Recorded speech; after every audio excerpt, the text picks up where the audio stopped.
refresh your mind and soul. Shalom Bapak Ibu yang dikasihi Tuhan, jumpa kembali di dalam Refresh Your Mind and Soul. Sebelumnya mari kita berdoa.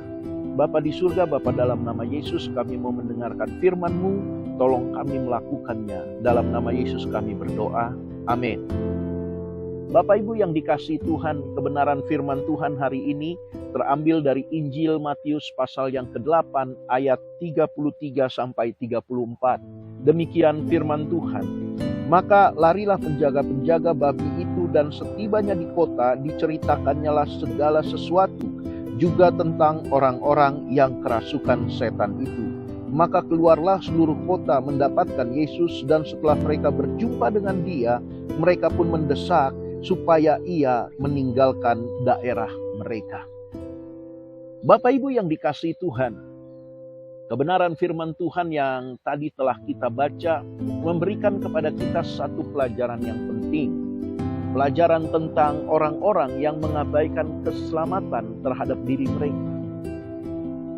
Perlu kita ketahui Bapak Ibu, sebenarnya Tuhan Yesus datang ke daerah Gadara tersebut bukan menjadi tujuan utama untuk misi penyelamatannya. Karena Tuhan Yesus mengatakan, "Aku datang untuk domba-dombaku Israel." Sedangkan kita tahu orang-orang Gadara ini adalah orang-orang di luar umat Tuhan, yaitu orang-orang yang bukan orang-orang Yahudi. Hal ini bisa dibuktikan lewat bagaimana mereka memelihara babi. Karena di dalam adat istiadat Yahudi, babi itu haram bagi mereka. Jadi kalau Tuhan Yesus datang ke daerah Gadara, ini menjadi sebuah misi tertentu dari Tuhan. Karena Tuhan mau menyelamatkan mereka juga. Tetapi mereka menolak kedatangan Tuhan Yesus dan mengusir Tuhan untuk pergi dari desa mereka. Itu disebabkan karena babi-babi mereka yang masuk ke dalam jurang setelah Tuhan mengusir iblis dari seorang yang kerasukan setan, dan iblis-iblis itu masuk ke dalam babi-babi tersebut. Perlu kita ketahui Bapak Ibu yang dikasihi Tuhan, bahwa kerap kali kita bisa menjadi seperti orang-orang Gadara, mengabaikan keselamatan yang Tuhan berikan dalam kehidupan kita. Bagaimana caranya?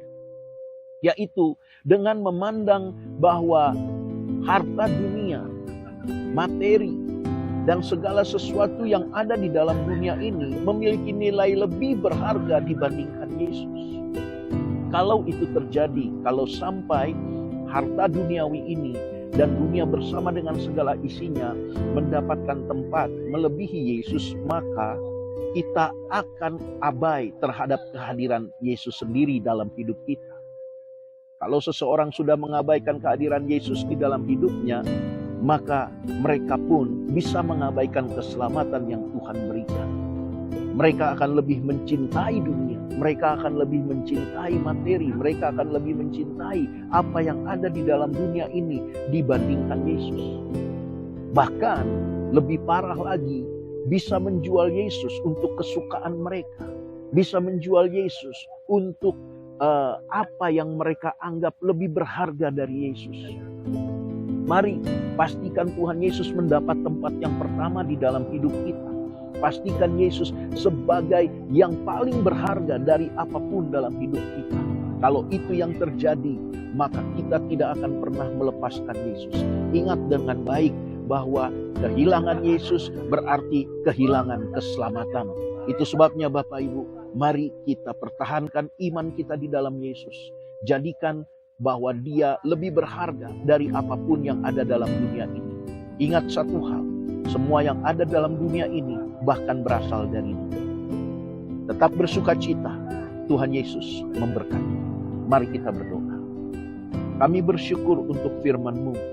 Tuhan, tolong kami untuk menjadikan Engkau sebagai yang paling terutama dan utama dalam hidup kami melebihi apapun. Terima kasih Bapa. Dalam nama Yesus kami berdoa. Amin.